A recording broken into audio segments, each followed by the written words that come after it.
Welcome to Gene and Mike do the New York Times crossword. Hi, I'm Jean. And I'm Mike. And today we are doing the crossword for Saturday, December 7th, 2024. So, did you do the crossword? I did. And what did you think? It was hard. Was it? I thought it was hard. Ah, okay. It looked hard just looking at it when I first saw it. Mm-hmm. A lot of long answers there. Right. But yeah, it was a real challenge. I did get it done. Good. But it was a real challenge. I ended up in the top right corner. That's where I had the most trouble, I guess. Although there was a missing Spot of letter. bother? No, a missing letter in the top left corner too. Oh. And that was Wait, let me guess. It's one of... Okay, give me a hint. Vowel or consonant? consonant. Oh, drat. T. No. F. No. R. No. How many more do I have? 21, I guess. All right, I give up. 7 across was 7 across. stressed the halftime say. Well, that's in the right side. Yeah, that's where I okay. had, that was I had one square emptied. Oh. After I finished the top left, I had one square emptied over there, and I just had to kind of go through the alphabet. In the top right. In the top right, yeah. Wait, you had 7 down. You had blank. No, 7 across. 7 across. You had blank AMBIC. No, I had am blank IC. I am blank. Oh. IC. I didn't Okay. have that first square of 10 down. Right. Which was, I think we agree the past is over, and they underestimated me. And I had no idea what that was. Mm-hmm. Turned out they were Bushisms. Yes. I completely forgot about Bushisms, but there were quite a few. So, but anyway, and the 7 across stressed half the time say was iambic. Yes. Which I still don't really understand all that about iambics and stress. Right. But anyway, so once I got that B in there, then I got it solved. Mm-hmm. But where I spent the most time was that upper left corner. Ah, okay. And it was funny, 16 across was what helps grease the wheels. And I could kind of parse out it was oil. Right. And I had the R right in front of oil. I thought it's got to be motor oil. Yes. You cannot, I don't even know how many times I put motor in and took motor out. And put motor in and took motor out. You're like a mechanic. It turned out to be motor oil. Yes. So if I'd left that in, maybe I wouldn't have had so many problems. But another miscue I did was 13 across, dance class outfit, and I put leotard. Me too. And it was unitard. I had leotard, but then for 3 down, like nobility, it was titled.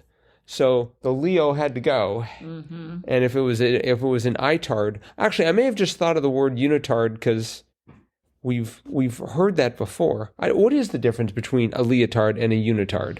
Well, I think a leotard is maybe just from the waist down. It's just like tights on your legs.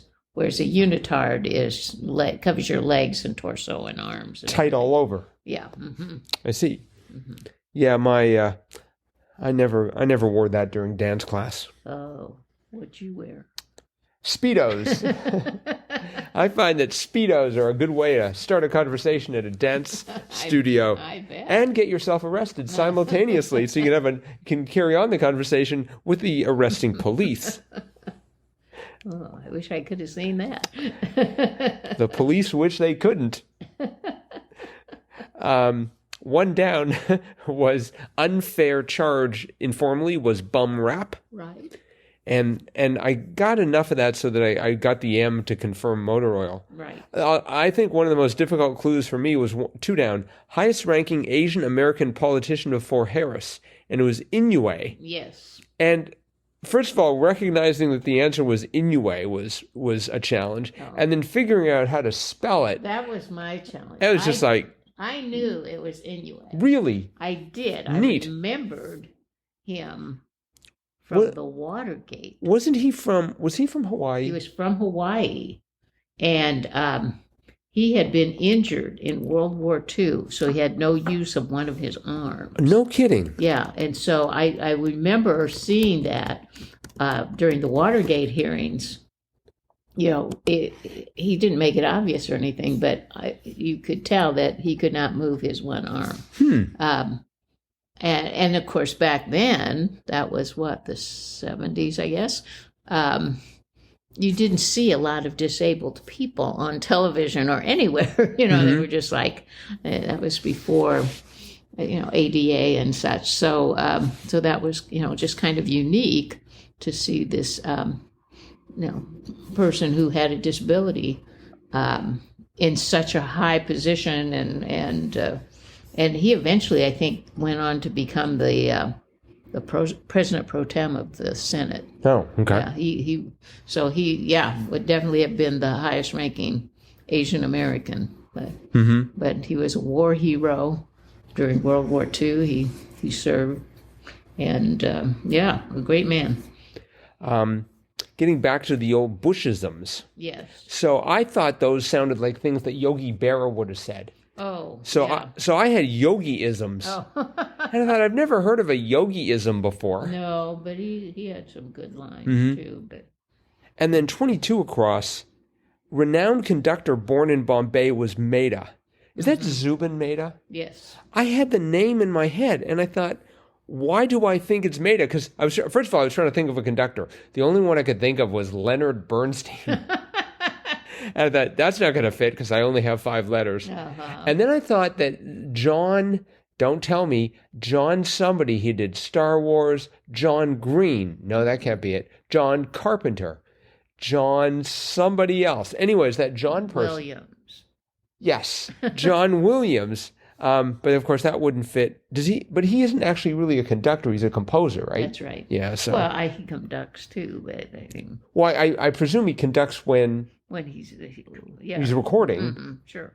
But anyways, it was Mehta, and I was sort of glad to see it. That T ran into 11 down, part of a nuclear family, and turned out it was isotopes. Yes. That was cute. Mm-hmm. I think I had Granny or something like that. I mean, I was trying all these different relative names. No. Well, a granny wouldn't be part of a nuclear family. No, and it also... Nuclear family was just parents and children. It also didn't fit. Uh-huh. So I had a lot of problems with Granny, but isotopes sounded a lot better. Mm-hmm. The thing that saved me in that corner was 12 down. Bright shade of yellow. And I had the Y at the end, and I had the R at the end, so R-Y. And I thought, it's got to be canary.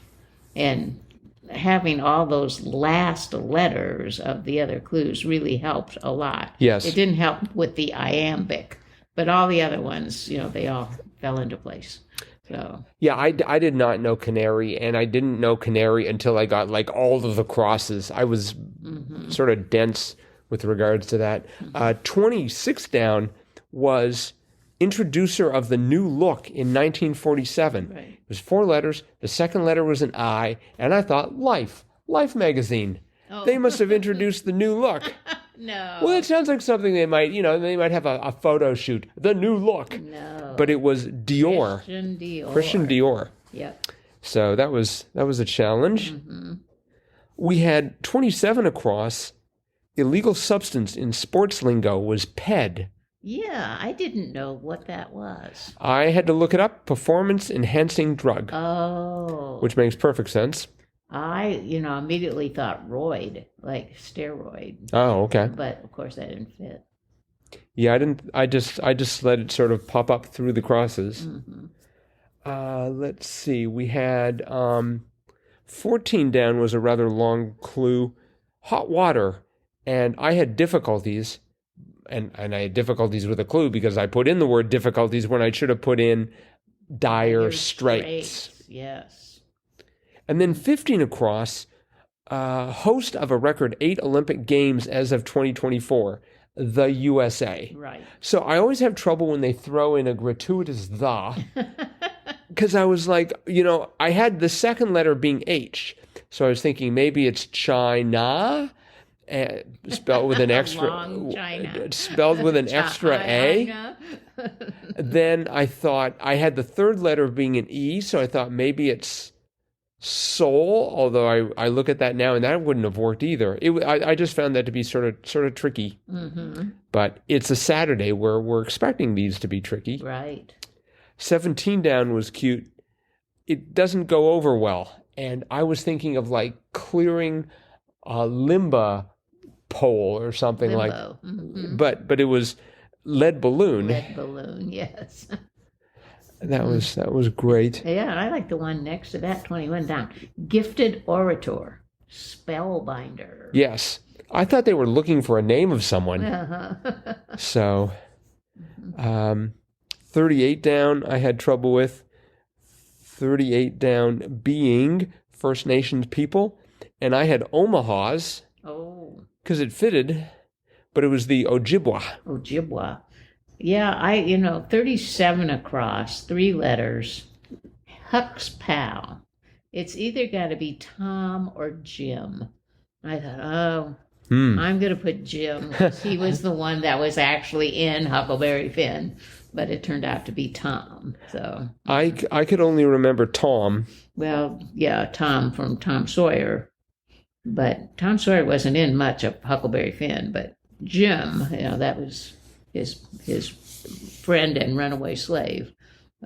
I may have read that book at some point, but well, the T of Tom gave us uproar, tumult, which is a great word. I love it. Yep. I approve of the word tumult. We had 24 down speaking about uproars and actual fights. 24 down, hockey great Eric was Eric Lindros. That's right. Did you know Lindros? No, I did not. I didn't either. I guess I don't have a good knowledge of sort of current NFL or NHL stars. I mean, I know Gretzky, and that's it. I don't think he's still skating. No, I don't think so. Bobby Orr. Yeah, Bobby Orr. Bobby Orr. Bobby Hull. Wait, is it Bobby Hull? I think so. What? There's a player called Bobby Hull. Oh, yes. Uh-huh. Let's see, 34 across. Subject of a rap battle between Hamilton and Jefferson in Hamilton. Central Bank. Yes. Really? They had a rap battle about the central bank? Apparently. That's amusing. Mm-hmm. Those geniuses in Hamilton. Let's see, 33 down. Signal of impending danger. Red alert. I could just see I could just hear the klaxons, and I could just see those flashing lights when that happens. Mm-hmm. Yeah.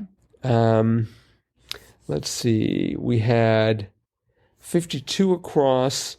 52 across was in which you might confront the elephant in the room. Circus. Uh-huh. that was brilliant. Yeah. Yep, that was very good. And then 39 down. All the shots one doesn't take per a saying. So I had wasted, but it was misses. That's right. Yeah. I guess those are missed shots or something. Yeah. How does that saying go? All the shots one doesn't take per a saying. I can't remember. I don't. There's a saying though about the only shots. I can't remember. It's something about the only shots you don't take are misses or something. I don't even know if I know the phrase. I looked at that and I thought they were talking about drinking. Oh, no. There's a little adage, but I can't remember it now. In fact, that's why I got to the word wasted, because I was thinking all the shots. So I was thinking about drinking. Oh. And so I thought wasted. But so I got that totally wrong. Mm-hmm. So, all right. Well, I think that's it for the crossword. A fine work by Luke K. Schreiber. Yep. His fourth since December of 2023. So he's had 4 in basically in the course of a year. Very good. And that is it, except for the fact that it is Saturday, which means it's time for JAMCOTWA, the Gene and Mike Crossword of the Week Award, where we go back through the crosswords of the week and debate and discuss and identify what we consider to be the very best. And this week, it was a tough decision. It was a tough decision. They're always tough decisions. They are, because there's a lot of good ones. And this one was so tough, we had to go for a tie. That's right. So we have two crosswords. The first is from Sunday. Sunday, yes. Drive around the block. And it had a block right in the middle of the puzzle that all of the answers within the block were the word ice. And when you solved the puzzle, that block actually turned blue, icy blue, and a tiny little Zamboni came from the bottom of the puzzle through a clue, the answer of which was Zamboni, and smoothed out that blue block. And a little gate opened to let the Zamboni into the rink. That's right. I thought that was the best part. Yeah, that was great. So, and the whole theme related around hockey. Common phrases that could be inferred, I guess, to the sport of hockey, like, and especially to the idea of smoothing out the ice, which is what the Zamboni does. 23 across was blemish on a vehicle, surface scratch.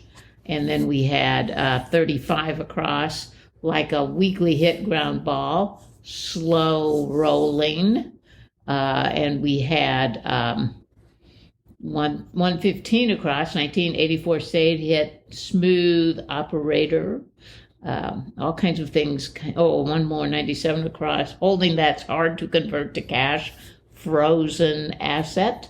So lots of just fun little phrases that really don't have anything to do with hockey, but you could infer they were, related to a Zamboni because they all made you think of ice and smoothing it out. So anyway, great puzzle. And it was by? John Lieb. John Lieb. So, John, if you feel so inclined, drop us a line, crosswordpodcast@icloud.com. We'll have some great Northeast Wisconsin swag and your JAMCOTWA certificate signed, sealed, framed, and ready for hanging and winging its way towards you in no time. Now, we did say we have a tie. And the tie is because of Friday's crossword by Robin Weintraub. And this was a themeless crossword, as Fridays are. And what distinguished it was the quality of the clues. The clues were just fabulous. Everywhere you looked in this grid, you had something terrific. Like, even just like 16 across, Teddy alternative was Theo. Right. 13 down, they're often lying in beds and might be kinky. Hoses. That was terrific. And then clearly the best crossword ever, or the best crossword clue ever. Well, maybe not exactly, but it's pretty close. 17 across. Turning point in telecommunications history, rotary dial. I love that. Yeah, that had to win an award for that one clue and answer. We also had things like 31 across. The one who gets all snooty when it's time to take a cab, wine snob. And even coming down off of that, 29 down, checkers move, twist. Yep. Just great clues everywhere. So, Robin, well done. This was her 50th New York Times crossword. Probably 51's in the hopper somewhere. And again, if you feel so inclined, drop us a line, crosswordpodcast@icloud.com, and we will have your JAMCOTWA certificate signed, sealed, framed, and ready to deliver to you, as well as some Northeast Wisconsin swag. You bet. And for both of our winners, also include a t-shirt size so we can have a t-shirt winging its way towards you along with all of that other swag. Not just a t-shirt, a Gene and Mike Do the New York Times crossword t-shirt. That's true. Very rare. Very few people are privileged to be able to wear this shirt. the head of the United Nations. You never see them wearing a Gene and Mike to the New York Times crossword. No, so they're you not worthy. you could be one up on the head of the United Nations. I'm not sure why I'm picking on the head of the United Nations, but anywho, that is it for today. So Sunday's crossword's out. We're going to tackle it. We hope you will too. Yep. And we'll be back to talk about that crossword tomorrow. Bye-bye.